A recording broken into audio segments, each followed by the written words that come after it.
अस्सलाम वालेकुम नाज़रीन, प्रोग्राम ख़बर और तजिया के साथ मैं हूं मुज़म्मिल सरवर्दी। मैं आज मौजूद हूं अमेरिका के दारुल हुकूमत वाशिंगटन में, और वाशिंगटन में भी बिल्कुल कैपिटल हिल के सामने जहां से अमेरिका की हुकूमत चलती है, एक वाइट हाउस से चलती है और एक कैपिटल हिल से चलती है जहां कांग्रेस और सेनेट के सेशंस होते हैं। आज जब मैं वाशिंगटन में मौजूद हूँ तो इस वक्त अमेरिका में एक सियासी बहरान है, बजट पास नहीं हो सका है, अमेरिका के इदारे बंद हैं, सरकारी मुलाजमीन को तनख्वाहें नहीं दी जा सकी हैं। मैंने अपने साथ गुफ्तगू के लिए दावत दी है साजिद तारिर साहब को। किसी तारुफ के मोहताज नहीं, अमेरिका में अमेरिकी सियासत करते हैं, पाकिस्तानी सियासत से इनका कम ताल्लुक़ है। ये रिपब्लिकन पार्टी से ज़्यादा सियासत करते हैं, डोनाल्ड ट्रंप की पार्टी से। तो आज हम इनसे जानेंगे कुछ अमेरिका के हालात और फिर कुछ गुफ्तगू पाकिस्तान अमेरिका पर भी करेंगे। अस्सलाम वालेकुम साजिद तारिर साहब। वालेकुम सलाम and thank you and welcome to Washington DC Muzammil साहब। साजिद तारिर साहब, देखें ना, मैं और आप आए यहाँ, बोटानिकल गार्डन गए, वो भी बंद पड़ा था, मुख्तलिफ इदारे बंद पड़े हैं, लोगों मुलाजमीन को तनख्वाहें नहीं मिल रही हैं। दुनिया का इतना बड़ा मुल्क है, दुनिया पर हुकूमत करता है, पर अपने मसाइल का हल नहीं है अमेरिका के पास, बजट नहीं पास हो सका। देखिए, मसला दर हकीकत डोनाल्ड ट्रंप साहब 12 साल का जो एक मैस था, जो एक अमेरिका 12 साल जो नीचे गया है, उसको ठीक करने की कोशिश कर रहे हैं। इस शटडाउन को भी सियासी मकासद के लिए इस्तेमाल कर रहे हैं और अमेरिकन लोगों को बता रहे हैं, असली चेहरा दिखा रहे हैं डेमोक्रेट पार्टी का कि 12 साल क्या किया इन्होंने। मैं 3 चीजें आपके सामने रखना चाहूंगा कि इस शटडाउन के पीछे क्या है। एक तो वो सारे अमेरिका को बताना चाहते हैं कि किस तरीके से यहाँ पे लूट से लगी रही टैक्स पेयर्स के पैसे पे 24 मिलियन लोगों को बुलाया गया, इलीगल्स को, क्रिमिनल्स को, और फिर उनको हेल्थ केयर देते रहे।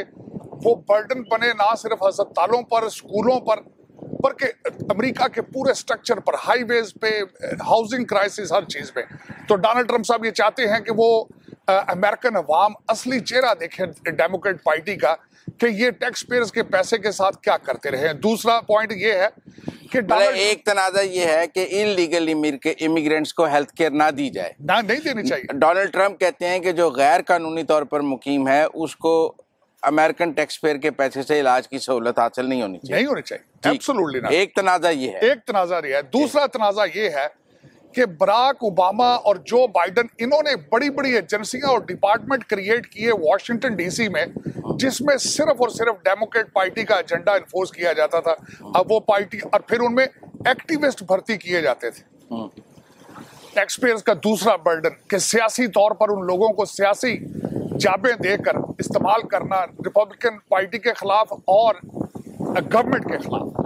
तो दूसरा, उनकी सफाई जरूरी है। ट्रंप उनको ले ऑफ करना चाहते हैं, उनकी कोई जरूरत नहीं है। आप देखें, मैं मजे की बात बताता हूं, 4 साल बाइडन पीरियड के दौरान वर्क फ्रॉम होम चलता रहा है। आज भी मेजॉरिटी ऑफ द हमारे फेडरल एम्प्लॉय घरों से काम करते हैं। घरों से काम मुजम्मल भाई नहीं हो सकता। आज अगर किसी डिपार्टमेंट में फोन करें, कोई वहां पे बैठा नहीं है, 4-4 घंटे फोन कॉल का इंतजार करना पड़ता है। और अगर उनके बगैर काम चल रहा है तो टैक्स क्यों ना बचाया जाए, टैक्स पेयर्स का पैसा। तीसरा तनाज़ा क्या है? तीसरा तनाज़ा ये है कि देखें, जिस तरीके से आज भी मैं समझता हूं कि जिस तरीके से प्रेशर है गवर्नमेंट के ऊपर, असली चेहरा एक तो ना सिर्फ टैक्स पेयर, और दूसरी जो फजूल खर्चियां हैं, DEI के जरिए मिसमैनेजमेंट की गई, हर चीज को तबाह किया गया। जिस तरीके से फॉरेन पॉलिसी के हालात देख लें, दुनिया किस तरीके से अब्यूज कर रही है। अगर ये बजट पूरा साल ही पास नहीं होता फिर क्या होगा? नहीं, पास होगा। ये देखें, ये सिर्फ और सिर्फ इसमें मैं समझता हूं आज भी नेगोशिएशन जारी है, आज भी लॉ मेकर्स इसका रिजल्ट। मैं और आप कैपिटल हिल के बाहर बैठे हैं, अंदर नेगोशिएशन जारी है। और व्हाइट हाउस में भी डोनाल्ड ट्रंप साहब मिल रहे हैं मुसलसल डेमोक्रेट पार्टी से, उनके लीडरान से।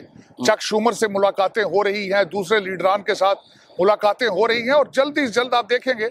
लेकिन इसमें मैं आज अगर आपको बताऊं तो आज अमेरिकन जो सिटीजन है वो देख रहे हैं कि 12 साल हमारे साथ क्या होता रहा है, हमारे टैक्स पेयर के पैसों के साथ किस तरीके से अयाशियां होती रही हैं, और उसको बंद करने में डोनाल्ड ट्रंप साहब कामयाब है। मुसलसल आपने देखा होगा, डोज एक डिपार्टमेंट बनाया गया था, डिपार्टमेंट ऑफ गवर्नमेंटल एफिशिएंसी, और वो आज भी काम कर रहा है, जिसका इलॉन मस्क इंचार्ज थे। और यही डोनाल्ड ट्रंप साहब का मैंडेट था, यही मैंडेट वो डिलीवर कर रहे हैं।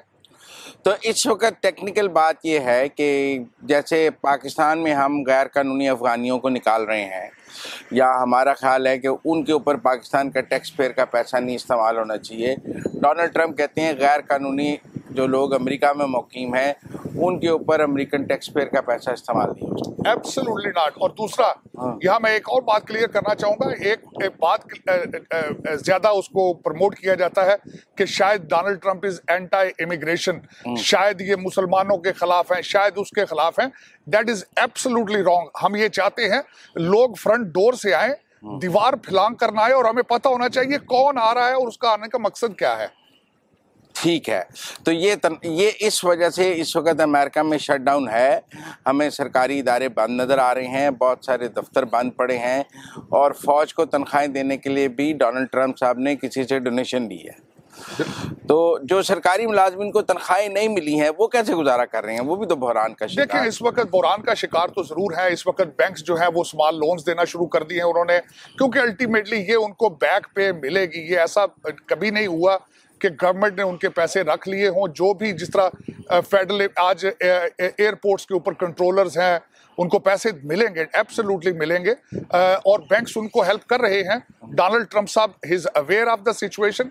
हमारी कैबिनेट के मेंबर जो है वो मुख्तलिफ डिपार्टमेंटों में जा जाके लोगों की हौसला अफजाई कर रहे हैं, लेकिन यह बहुत ज़रूरी था कि उन्हें बताया जाए कि 12 साल उनके साथ क्या खिलवाड़ किया गया है। That was is a political policy, is a political agenda matter. अच्छा, नहीं, अब अमेरिका में तो आपको पता है मिड टर्म भी होते हैं, 2 साल बाद सेनेट के और कांग्रेस के इंतखाबात होते हैं आधी सीटों के। इस शटडाउन का उन इंतखाबात पर जो अब अगले साल मुतवक्को हैं, क्या फ़र्क पड़ेगा? मैं समझता हूँ कि रिपब्लिकन पार्टी इस वक्त वेरी पॉपुलर। डोनाल्ड ट्रंप साहब is one of the most popular president recent history में। बिलखसूस जो बाइडेन साहब के बाद इस तरह का प्रेसिडेंट आना, लोग उनके साथ हैं।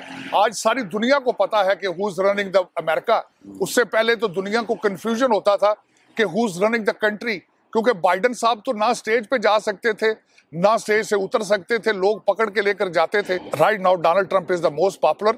और मैं समझता हूं, आपको लगता है अगले साल सेनेट और कांग्रेस रिपब्लिकन्स के और ट्रंप के मुकम्मल कंट्रोल में आ जाए? डेफिनेटली। और इस वक्त आप देख रहे हैं ना सिर्फ अमेरिका के अंदर बल्कि पूरी दुनिया के अंदर जो तनाज़ात हैं, जिस तरीके से डोनाल्ड ट्रंप साहब बार बार क्लेम करते हैं कि उन्होंने 7 महीनों में 7 जंगें रोकी हैं, बट इट इज फैक्ट। और ये सारी जंगें उन्होंने इनहेरिट की थी, उन्हें विरसे में मिली थी। लोग बहुत हैरान हैं कि आप मुसलमान हैं, पाकिस्तानी हैं, फिर भी ट्रंप के हामी हैं। और मैं मुजम्मल भाई डोनाल्ड ट्रंप साहब के साथ खड़ा हूँ 2016-17 से। और मैं समझता हूँ मैंने ना सिर्फ उनके साथ खड़ा हूँ, उनके साथ ट्रैवल करता रहा हूँ, उनकी कैंपेन का ऑफिशियल हिस्सा रहा हूँ, उनकी मुख्तलिफ स्टेजेस पे उनके बिल्कुल साथ रहा हूँ। और मैं ये क्लेम कर सकता हूँ मेरे ख्याल में कि I am the only Pakistani who can read his mind, who can predict his policies. और मैं मुसलसल कर भी रहा हूँ। आज मैं बहुत खुश हूँ पाकिस्तान के हवाले से, पाकिस्तान की कामयाबियों के हवाले से, जो कि काबिल सताइश है। लोग बहुत हैरान हैं, ये field marshal general Asim Munir और डोनाल्ड ट्रंप की दोस्ती कैसे हुई?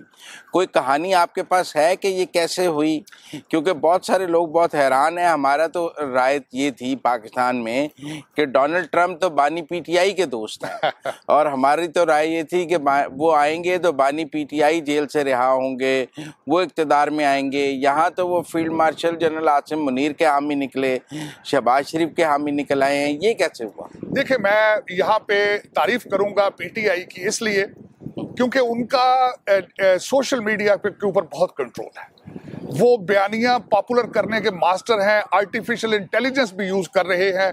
बड़ा खूबसूरत सा उन्होंने एक कार्टून बनाए कि डोनाल्ड ट्रंप साहब जो है वो इलेक्शन जीत कर अडयाला जेल पहुंच गए हैं और वहां से निकले हैं, तकारीर हो रही हैं। फिर यहाँ पे लॉबियस्ट के ऊपर अवाम के लूटे पैसे की बारिशें की गई, डॉलरों की। यहाँ पे मैं देखता रहा, अपनी आंखों से देखता रहा। मेरे खिलाफ ट्रोलिंग करते रहे, जिसका मुझे कोई फर्क नहीं पड़ता। लेकिन मैं दर हकीकत बताना चाहूंगा, आज जिस तरह मैंने पहले अर्ज किया है कि mind set of Donald Trump is a strong leader, और वो स्ट्रॉन्ग लोगों की इज्जत करते हैं, और उन लोगों की इज्जत करते हैं जो हक और सच की तरफ होते हैं। और दूसरा, मैं ये बताना चाहूंगा कि सबसे ज्यादा करीब लाने के लिए हमारे फील्ड मार्शल साहब ने जो मार्का हक बुनियानुल मरसूस 10 मई को किया और एक नए पाकिस्तान की बुनियाद रखी, मैं बिल्कुल उसको 14 अगस्त के पैरेलल नहीं, समझता आपका हूं। ख्याल है कि 10 मई को जो हम जंग जीते उसने डोनाल्ड ट्रंप का ज़हन बदल दिया पाकिस्तान के हवाले से? एब्सोल्युटली, मैं माइंडसेट के बारे में बताना कोई चाहूंगा। लॉबिंग की जरूरत नहीं थी, कुछ नहीं थी, सिर्फ वो जंग जीतना काफी था। मैं बताना चाहूंगा किस तरह पिछले कई सदूर, अमेरिकन सदूर समझते रहे हैं कि भारत ही एक वाहिद कंट्री है जो अमेरिकन इंटरेस्ट को उस रीजन में बचा सकता है और चाइना के खिलाफ अमेरिका को रिप्रेजेंट करेगा। 81 बिलियन डॉलर सालाना बजट वर्सेस आपका 9 बिलियन, उनकी 16 लाख की फौज, आपकी 7 लाख की फौज। और मैं ये समझता हूं कि जंगें हथियारों से नहीं होती, जंगें हौसलों से होती हैं, बहादुरी से होती हैं। और मैं ये बता सकता हूं, मैं बल्कि कोट कर सकता हूं, अभी रिसेंटली भी उन्होंने कई दफा तैयब अर्दगान साहब की तारीफ की, सिर्फ इस वजह से कि वो दलेर हैं, अपने कंट्री के लिए सिंसियर हैं। डोनाल्ड ट्रंप साहब अपने मुल्क के लिए मेकिंग अमेरिका ग्रेट अगेन, और दूसरी तरफ क्या है फील्ड मार्शल साहब की philosophy making Pakistan great again. तो मैं समझता हूं ये दो फिलासफीज की पार्टनरशिप है जिसकी वजह से दोनों आज इतने करीब हैं। डोनाल्ड ट्रंप साहब जहां खड़े होते हैं हमेशा कहते हैं माय फेवरेट फील्ड मार्शल, तो इसके पीछे लाबियां नहीं होती, किरदार होता है। अच्छा, नहीं, लोगों का ख्याल है कि फौज ने या एस्टेब्लिशमेंट ने भी बड़ी लॉबिंग की है डोनाल्ड ट्रंप के करीब आने के लिए। नहीं, लॉबी और आप उस लॉबिंग का हिस्सा हैं? नहीं, मैं उस लॉबी का हिस्सा, मैं देखें मैं जो भी पाकिस्तान के साथ है मैं उसके साथ हूं, चाहे कोई भी हो। हाँ, उसमें ये मैं जरूर उसमें ऐड करना चाहूंगा कि मोहम्मद बिन सुलेमान साहब के साथ जो हमारे फील्ड मार्शल साहब के रिलेशनशिप है, उनकी गाइडलाइन है, उनकी चीजें अल्टीमेटली वो एक रोल प्ले करती हैं। लेकिन मैं ये समझता हूं इसका सारे का सारा सेरा दो चीजों के ऊपर है। एक फील्ड मार्शल साहब ने जो एक नया पाकिस्तान बनाया, और साथ मैं क्रेडिट देना चाहूंगा अपने वजीर आजम शहबाज शरीफ साहब को, जो कि उनके साथ उनके पार्टनरशिप है, उनकी हम आंगी है। जो कहा जाता था कि एक पेज, आज मैं समझता हूं पूरा रजिस्टर ही एक है, और मैं समझता हूं दोनों को क्रेडिट। नहीं, पर बहुत सारे लोगों का ख्याल है कि जो शर्मुल शेख में शहबाज शरीफ साहब ने डोनाल्ड ट्रंप को सल्यूट किया या तारीफ की, वो पाकिस्तान की इज्जत में उन्होंने कमी की है, और लोग तनकीद करते हैं कि उन्हें ऐसा नहीं करना चाहिए था। उन लोगों के लिए मैं ये कहना चाहूंगा, डोनाल्ड ट्रंप साहब शर्मुल शेख जाने से पहले इजराइल गए थे। वहां पे आपका क्या ख्याल है, बीबी नेतन्याहू ने कम तारीफ की है? वहां क्या ख्याल है, जो वहां पे उनकी जो लेजिस्लेशन थी, उन्होंने डोनाल्ड ट्रंप साहब को जिस तरीके से उनकी तारीफें की हैं वो कम थी? और मैं ये पूछना चाहता हूं, इस जगह पे कोई भी 33 ममालिक में से सिर्फ एक वाहिद वजीर आजम शहबाज शरीफ साहब थे जिनको स्टेज पे बुलाया गया। कोई भी दूसरा उनमें से वजीर आजम या सदर आता तो वो तारीफें कम करता? मेरे ख्याल में पहले हमारे जो सबसे बड़े हमारे पड़ोसी कंट्री जो कि अपने आप को हमेशा एक गुरु समझते हैं, तो वो उन्होंने तारीफें कम की थी। अब की बार ट्रंप सरकार, और फिर माय फ्रेंड डोनाल्ड ट्रंप, और फिर जिस तरीके से उन्होंने यहाँ पे आके कहा था कि मेकिंग इंडिया ग्रेट अगेन, तो ये मेरे ख्याल में ये वो जो लोग जिनकी तरफ आप इशारा कर रहे हैं, उन्होंने उनका ये this is what they have. उनके पास पॉलिसी कुछ भी नहीं है।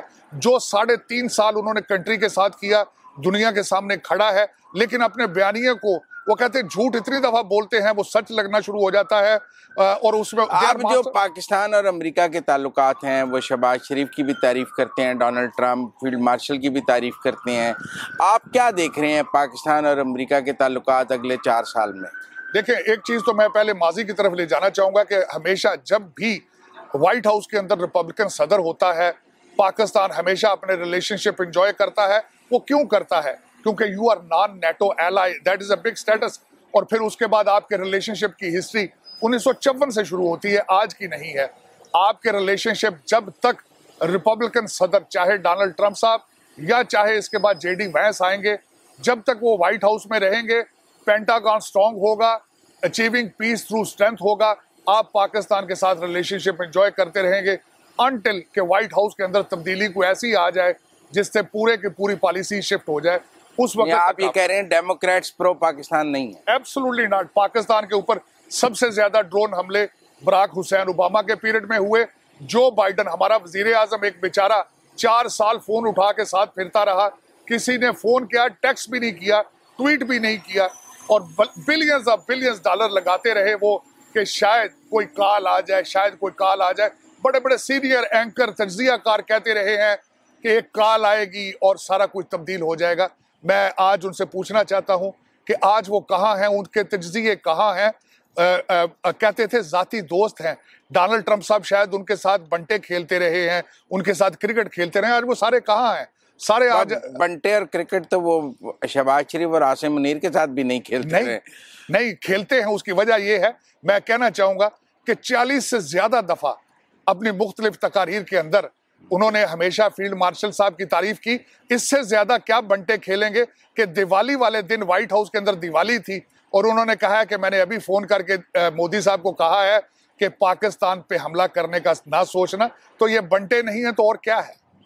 आप इसको कैसे देखते हैं कि ये जो कहा जा रहा है कि जी ये सारा जो मोहब्बत है पाकिस्तान के साथ, ये रेयर अर्थ मिनरल्स का खेल है, ये और कुछ नहीं है। ये वो जो नवादरात हैं या जो ज़मीन के नीचे पाकिस्तान में रेयर अर्थ मिनरल्स हैं, ये उसकी मोहब्बत है जो 40 दफ़ा बोल रही है। ये उसकी मोहब्बत है जो माय फेवरेट है। ये वो बार बार ज़ुबान पे आ रही है। देखें, मैं यहाँ देखने वालों को ये जरूर बताना चाहूंगा कि रेयर अर्थ मिनरल सिर्फ पाकिस्तान में नहीं है और कई ममालिक में भी हैं, बल्कि यूक्रेन के अंदर भी रेयर अर्थ मिनरल्स हैं। लेकिन ये बताना चाहूंगा जो सबसे ज्यादा बड़ी नेकी हमारे फील्ड मार्शल साहब ने अमेरिका और यूरोप पे की है कि उन्होंने ये मिथ तोड़ी है। 2 मिथें तोड़ी। एक तो जो भारत कहता था कि पाकिस्तान कन्वेंशनल वार नहीं लड़ सकता, एक तो वो मिथ टूटी। और दूसरी, उन्होंने ये बताया है कि जो $80 बिलियन सालाना बजट वाला कंट्री जो विश्व गुरु है, हमने किस तरीके से उनको घुटनों के बल लाए हैं।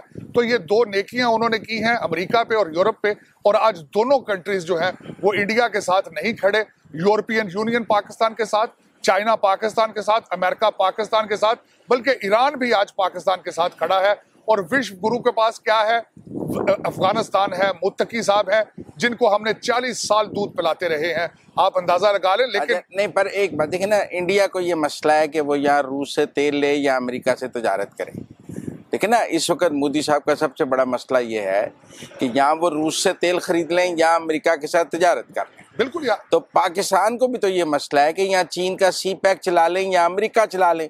2 चीजें तो पाकिस्तान भी नहीं चला सकेगा आगे जाके। मैं यहाँ पे कोट करना चाहूंगा और मैं उससे एग्री भी करता हूँ।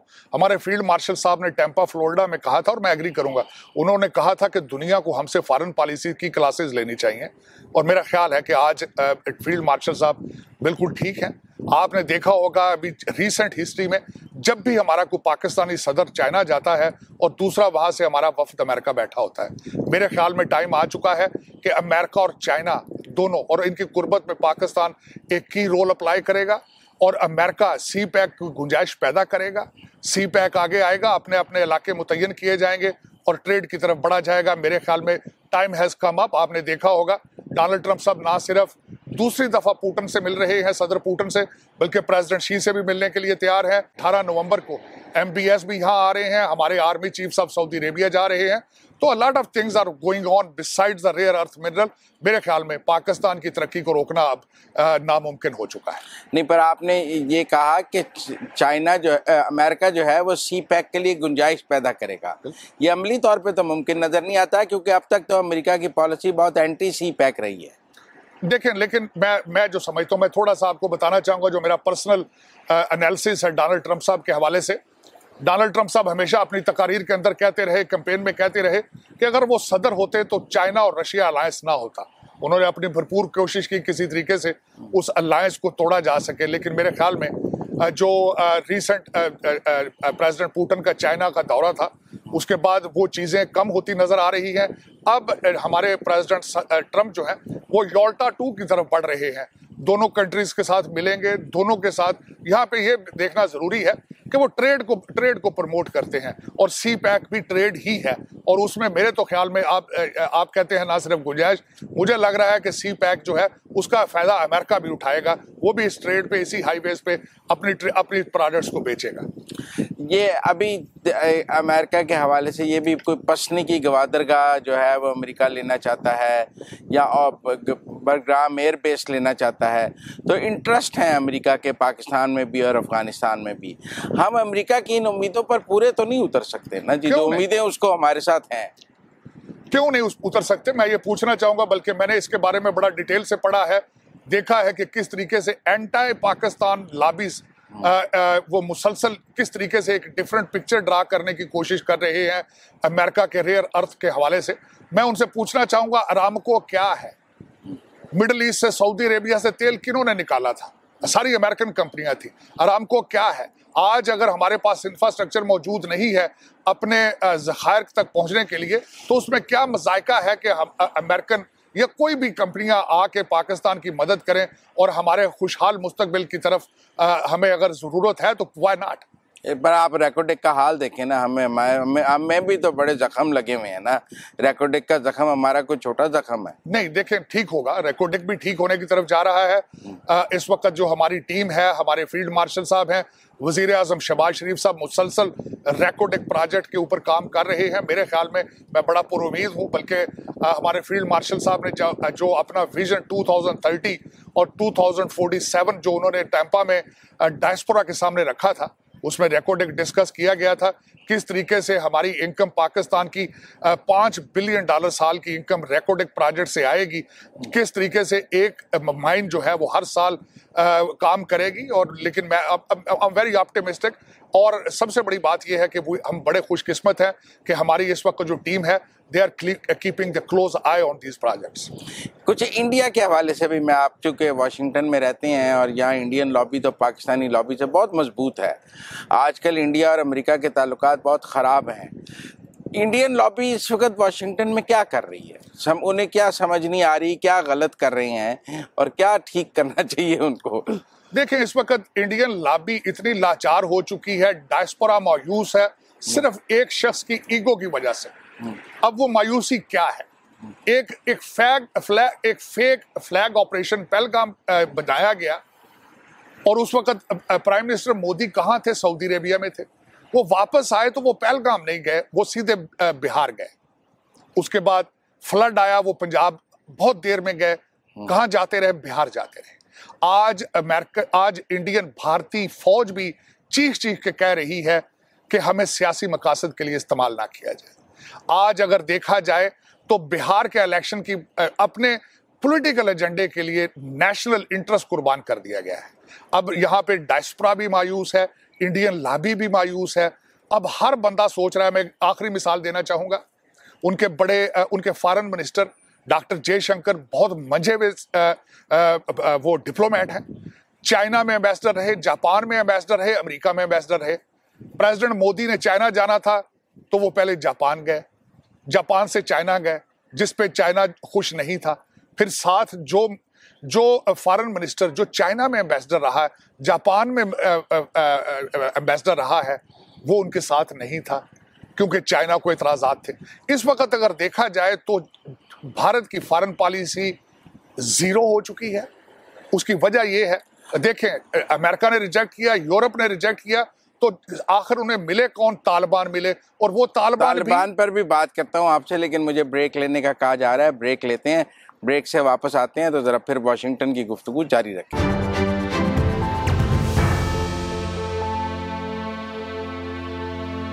ब्रेक के बाद खुशामदीद नाज़रीन। साजिद तारिक साहब, देखें ना, जेडी वैंस की बेगम इंडियन है। वो इंडिया गए, उन्होंने इंडियन कपड़े पहने हुए थे वो पहलगाम के वक्त। इंडियन लॉबी, काश पटेल इंडियन है, निकी हेली, इतने इंडियन लोग ट्रम्प की टीम में मौजूद हैं कि हमें तो ऐसे लगता था जैसे ट्रम्प की टीम जो है वो दिल्ली से आ रही है। तो अब ये जो दिल्ली की या प्रो इंडिया ट्रम्प टीम है, वो इस वक्त क्या कर रही है इंडिया को बचाने के लिए ट्रम्प के हाथों? एक तो वो टीम खुद मायूस है इंडिया से, एक तो बात ये है, क्योंकि एक शख्स जो है वो मुसलसल 56 इंच की छाती लेके फिर रहा है और उसने नेशनल इंटरेस्ट को तबाह कर दिया है, फॉरेन पॉलिसी को तबाह कर दिया है। हालांकि लोग कहते हैं हवाओं के रुख देख के पॉलिसियां बनाते हैं। इनको एलिमेंट्स, इनको अलामतें आ रही थी जब फाइव आइज ने इनके खिलाफ खड़े हुए कनाडा में, फिर इनके खिलाफ खड़े हुए कि इनके जो राह यहाँ पे अमेरिकन सिटीजन के खिलाफ, इनको आवाजें आती रही, लेकिन ये प्लान बी पे नहीं जा पाए, सिर्फ इस वजह से कि अपनी सियासत को बचाने के लिए, अपनी ईगो को बचाने के लिए। और आज इन्होंने बिल्कुल डेड एंड पे पहुंच चुके हैं।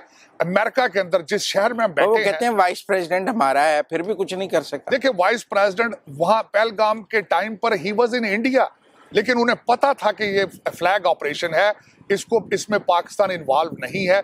इसी वजह से जेडी वैंस साहब ने एक भी स्टेटमेंट इंडियन सॉइल के ऊपर नहीं दी थी। और उसके ऊपर सबसे बड़ा तमाचा हमारे वजीर आजम शहबाज शरीफ साहब ने ये मारा। उन्होंने कहा कि किसी थर्ड पार्टी से इन्वेस्टिगेशन करा लें, जो उन्होंने एक्सेप्ट नहीं की। हालांकि इस वक्त आपको पता है कि सारी चीजें सैटेलाइट से वॉच की जाती हैं कि त्यारे कितने गिरे, लोग कितने मारे गए, किसने मारे, लेकिन उन्होंने बड़ी खूबसूरती से पूरे भारत को बेवकूफ बना रखा है।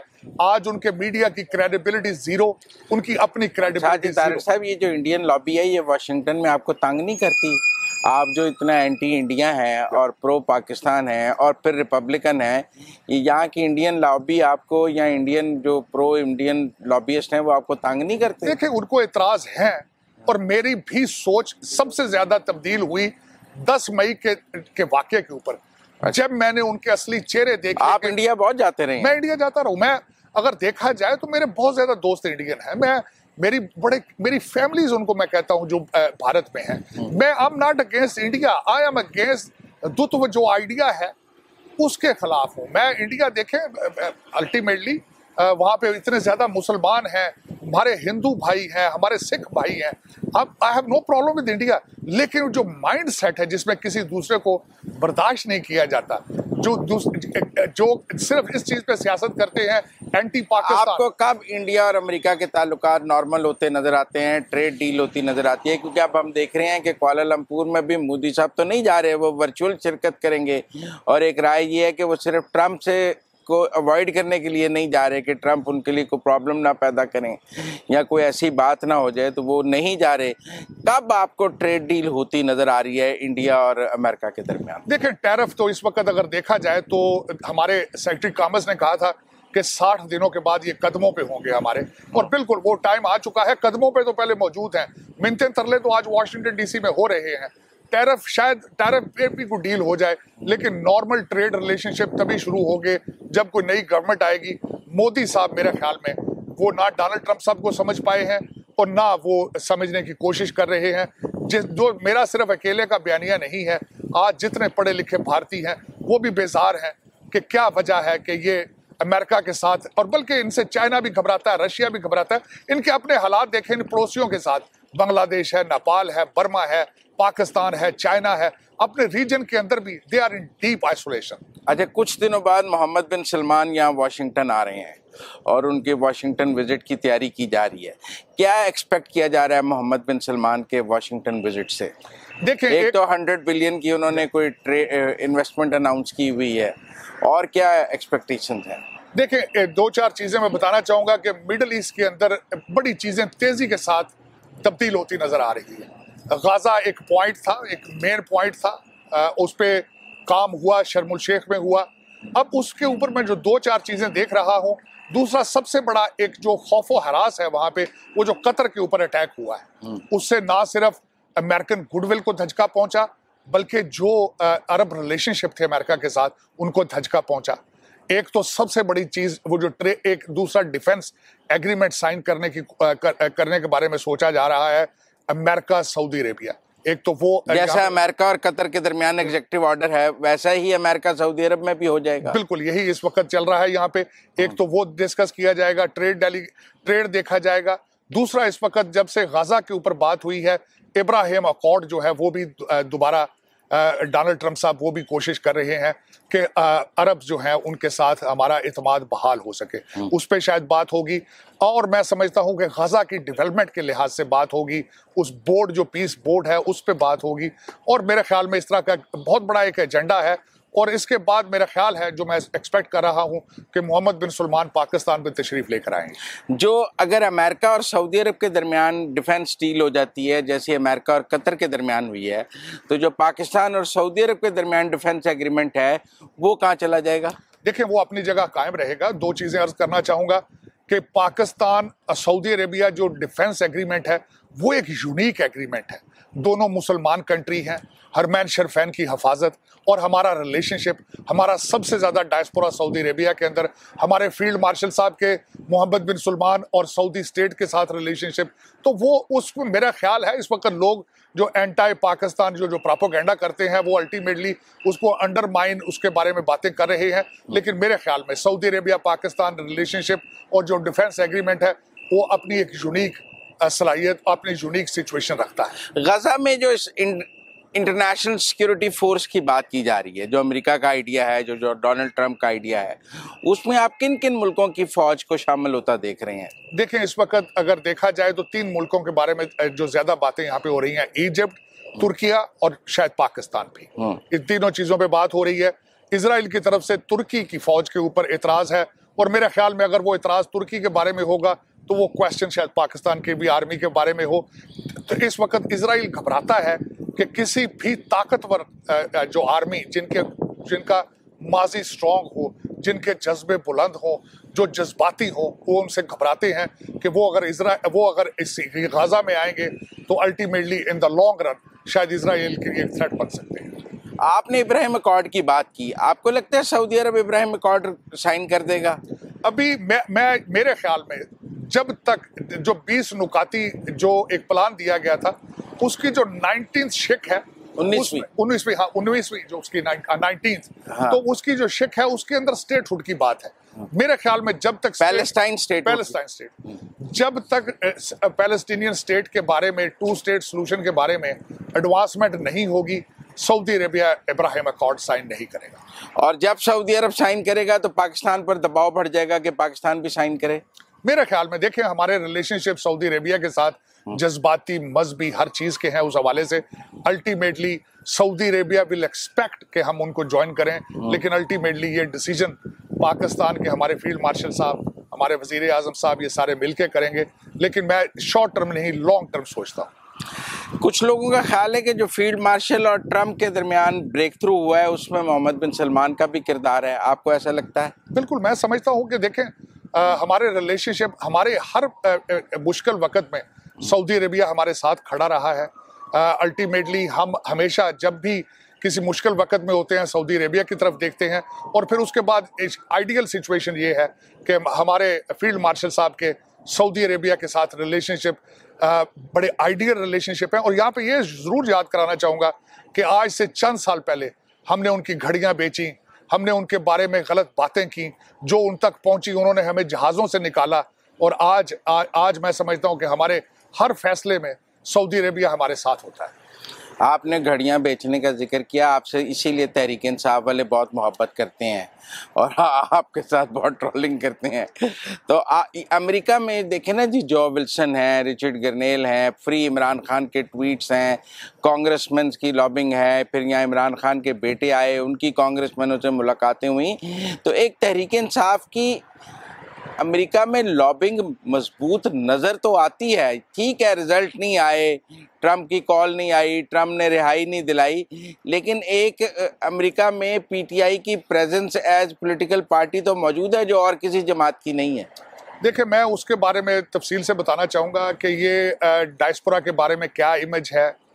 ये सिर्फ सोशल मीडिया और यूट्यूब, चंद लोग जो पाकिस्तान से निकाले गए और जजों ने निकाले, अफसोस के साथ कहूँगा जजों ने निकाले, उन्होंने यूट्यूब को एक इंडस्ट्री बनाया, उन्होंने अपनी इनकम का सोर्स बनाया। पाकिस्तान की सितम ज़रीफ़ी है। मैं उनको भारत की प्रैक्टिस कहता हूँ। वो भारत के एजेंडे पे चलते हैं, भारत की ज़बान बोलते हैं और जो भी एंटी पाकिस्तान होगा वो उसके साथ खड़े हैं। दुख के साथ कहूँगा, मैं हमेशा इनको कहता रहता हूँ। अमेरिकन कांग्रेसमैन तो देखें ना, मैं उसी तरफ आ रहा था। अब वो तो एक इनकम है यूट्यूब की। अब दूसरे चंद, अफसोस के साथ, चंद बीमार डॉक्टर हैं यहाँ पे जो कि खुद बीमार हैं। वो पैसे इकट्ठे करके, कुछ ऐसे हैं जिनके कांग्रेसमैन मरीज हैं, वो उनको मिन्नतें करते रहते हैं ट्वीटों के लिए और वो ट्वीट से आगे नहीं जा पाए। दुख के साथ कहूँगा। अब इस पार्टी के हालात क्या हैं, इसके 6 ग्रुप बन चुके हैं खुद। ये अमेरिका में, यहाँ भी, पाकिस्तान भी, आप देख लें, उन्हीं की बाई प्रोडक्ट्स है ना, वो एक दूसरे को अटैच करते हैं। जो गट तवीज़ पे बिलीव करते हैं वो एक ग्रुप में है, जो सिलाई मशीन वाली बाजी के साथ हैं वो एक अलग हैं, फिर उसके बाद वकील एक नया ग्रुप आया। नहीं, पर आप ये कह रहे देखे ना, हमने देखा कांग्रेस में हियरिंग भी हुई थी जिसके लिए जुल्फी बुखारी साहब आए थे, हियरिंग भी हुई, एक डेमोक्रेसी एक्ट भी पेश किया गया जिसमें पाबंदियों की बात हुई, बहुत कुछ हुआ। मैं करेक्शन करना चाहूँ, मुजम्मल भाई, जहां हम बैठे हैं वो कांग्रेस की हियरिंग सवाल ही नहीं पैदा होता। ये हम बैठे ही कांग्रेस में, हम कांग्रेस पे, इस बिल्डिंग के साथ एक हाल है जो किराए पे आज भी आप भी ले सकते हैं। ये पीछे जो जिस हाल में वो जो हुआ था वो it's for rent, low rent कर लेते हैं उसको। आप कहते हैं तो कल रेंट करके हम यही प्रोग्राम वहां से कर लेते हैं। उसकी इससे ज्यादा कोई उसकी इंपॉर्टेंस नहीं थी, लेकिन हाँ बच्चों को बिजी रखने के लिए एक अच्छा बहाना है, क्योंकि ये पार्टी का जोर ज्यादा यूट्यूब के ऊपर है, इनका प्रैक्टिकली ऑन ग्राउंड इनके हल्के पर जब फील्ड मार्शल आए, जब शहबाज शरीफ आए तो यहाँ एहतजाज भी तो हुए ना। वो मैं उस पर भी क्वेश्चन करना चाहूंगा। 4 से 6 लोग आए थे फील्ड मार्शल जब आए थे वहां पे, लेकिन खूबसूरती है उनकी कि वो ऑप्टिक्स में बहुत आगे हैं दूसरी सारी पार्टियों से। 6 लोग थे, 4 या 6 लोग थे, मैं गिनती, मुझे नाम भी याद है उनके जो बाहर खड़े थे, मुझे नाम भी उनके याद हैं, लेकिन इससे ज्यादा ना आए ना आते हैं। अब मैं दूसरा बताता हूँ, यहाँ पे होता तो वहाँ देखा बहुत बड़ा एहतजाज हुआ। एहतजाज इस तरह करते हैं, पुरानी वीडियोस निकाल के पाकिस्तान की इधर उधर से काट के। मैंने बताया है ऑप्टिक्स और आर्टिफिशियल इंटेलिजेंस और यूट्यूब की ये पार्टी है, इसके अलावा इसका कोई एग्जिस्टेंस नहीं है, अफसोस के साथ। नाज़रीन, यहाँ वक्त हुआ है एक ब्रेक का। हम कैपिटल हिल के सामने मौजूद हैं, साजिद तारड़ साहब मेरे साथ हैं, गुफ्तगू जारी रहेगी ब्रेक के बाद।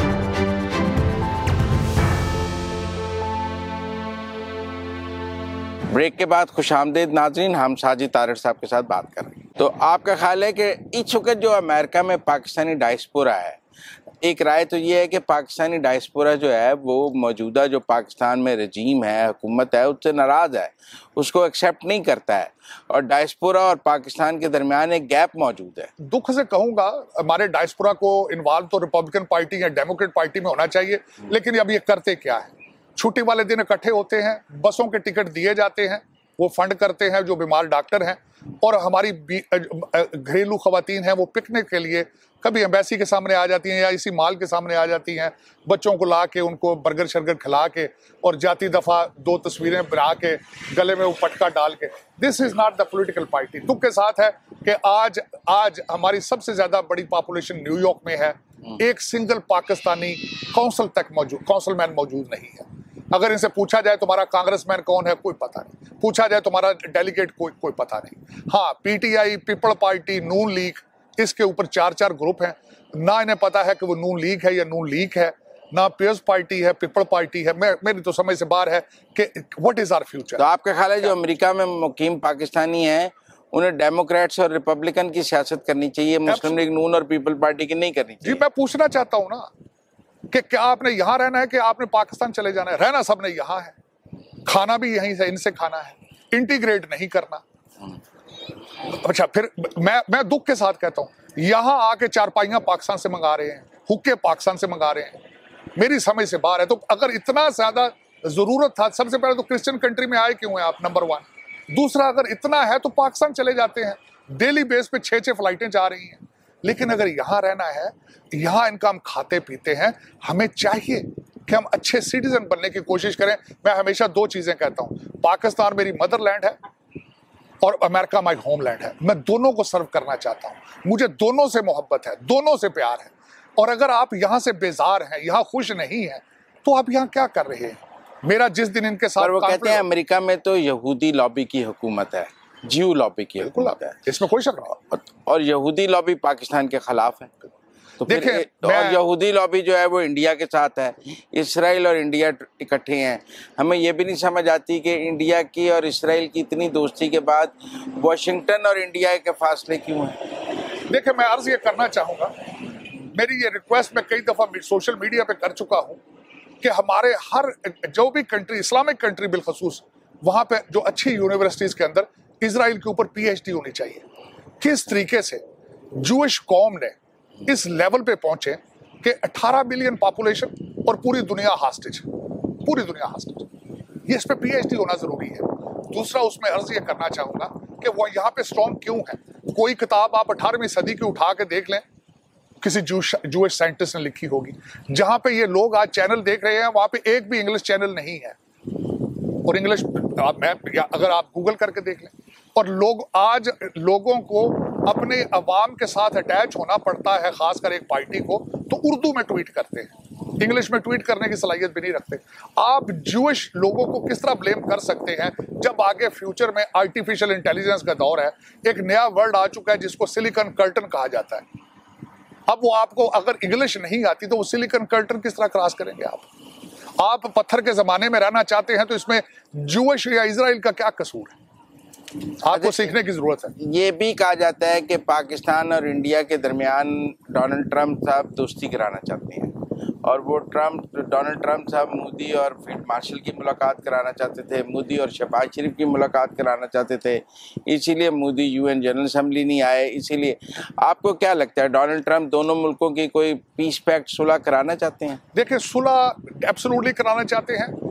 जब सीज फायर हुआ था तो उन शर्तों में, 3 शर्तों में से एक शर्त यही थी कि दोबारा टेबल पे बैठा जाएगा, ट्रेड की बात की जाएगी, और वो बात किसने की थी? वो डोनाल्ड जे ट्रंप ने की थी। और मेरा ख्याल में आज भी जब भी बात टेबल पे बैठाया जाएगा तो प्रेसिडेंट ट्रंप बिठाएंगे टेबल पर, और बात कश्मीर से शुरू होगी, ट्रेड पे शुरू होगी, और ये सारी चीजें, और बड़ी मैं समझता हूँ, आप देखेंगे in the future this will take place.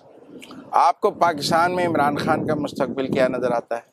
देखिए, इमरान खान का मुस्तकबिल मुझे कई दफ़ा ये क्वेश्चन हो चुका है। इमरान खान साहब को खुद अपने लिए सीरियस होना पड़ेगा। उसकी वजह ये है कि आज अगर देखा जाए तो कितने ग्रुप बन चुके हैं। वो सुबह कुछ बात करते हैं, शाम को कुछ बात करते हैं। मुझे इस बात पे एग्री करना पड़ेगा कि कई लोग उनकी पार्टी के ही इंटरेस्टेड नहीं है कि वो जेल से बाहर आए, वो उनको जेल में ही रखना चाहते हैं। देखें, सियासत किस चीज़ का नाम है?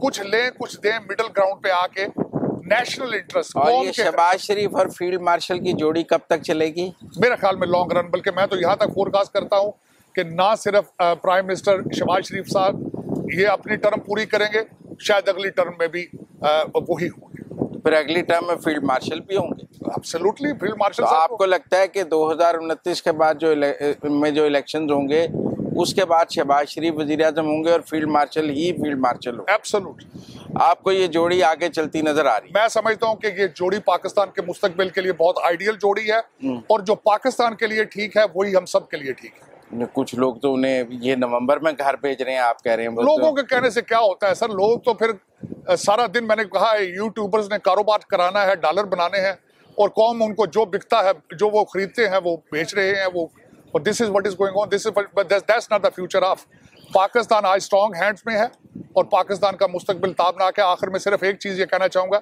हमारे फील्ड मार्शल साहब ने बताया था कि पाकिस्तान की तरक्की लिखी जा चुकी है, हमें ये डिटरमिन करना है कि हमने वो तरक्की किस स्पीड पे करनी है। और आखिर में जो अमेरिकन इन्वेस्टमेंट की बात की जा रही है कि ऑयल एंड गैस निकालने के लिए, और ये आपको मैच्योर होती लगती है? कुछ लोगों का ख्याल है वो एक लॉलीपॉप है जो पाकिस्तान को दिया गया। नहीं, एब्सोल्युटली मेरे ख्याल में वो भी, बल्कि देखें, हमारे फील्ड मार्शल साहब ने कराची के पास एक जगह मुख्तस कर दी है जहाँ पे ना सिर्फ क्रिप्टो माइनिंग होगी, वहाँ पे आर्टिफिशियल इंटेलिजेंस को प्रमोट किया जाएगा, चिप मेकिंग की तरफ तवज्जो है, और मैं समझता हूँ कि we are in strong hand. लोग पाकिस्तान के लिए मुखलिस हैं, ये मैं बताना चाहूँगा कि पाकिस्तान है तो हम हैं, और पाकिस्तान जो एक नया नारा हमें फील्ड मार्शल ने दिया है कि पाकिस्तान हमेशा जिंदाबाद। तो आखिर में आप पाकिस्तानियों को क्या पैगाम देंगे अमेरिका के हवाले से? क्योंकि पाकिस्तान में अमेरिका के लिए कोई अच्छे जज्बात भी नहीं है, लोग बहुत एंटी अमेरिका है पाकिस्तान में। देखिए, मैं बच्चों को तवज्जो देना चाहूँगा। आप बच्चों के हर जवान के हाथ के अंदर कंप्यूटर मौजूद है, आईफोन या ये फ़ोन कंप्यूटर है। एक तो आप इंग्लिश और मैथ पे तवज्जो दें, और ऑनलाइन इनकम की तरफ तवज्जो दें। फ्यूचर जो है, डिग्रियां ख़त्म हो जाएंगी, स्किल बेस जॉबें होंगी, ट्रेड की कोशिश करें, ड्रॉप शिपिंग से सीखें, और इस तरह पाइथन और इस तरह की लैंग्वेजेस के ऊपर तवज्जो दें। और अमेरिका, सबसे बड़ी बात यह है कि अमेरिका के साथ आपके रिलेशनशिप आज के नहीं है, बड़े अरसे से हैं। अमेरिका आएँ, पढ़ें और अपनी कौम की खिदमत करें। बहुत शुक्रिया साजिद तारड़ साहब हमारे साथ बात करने का। It was player talking to you. नाज़रीन, वाशिंगटन में ये कैपिटल हिल के सामने से मुझे मुज़म्मिल सरवरदी को इजाज़त दीजिए। आपसे दोबारा मुलाकात होगी। अल्लाह हाफ़िज़।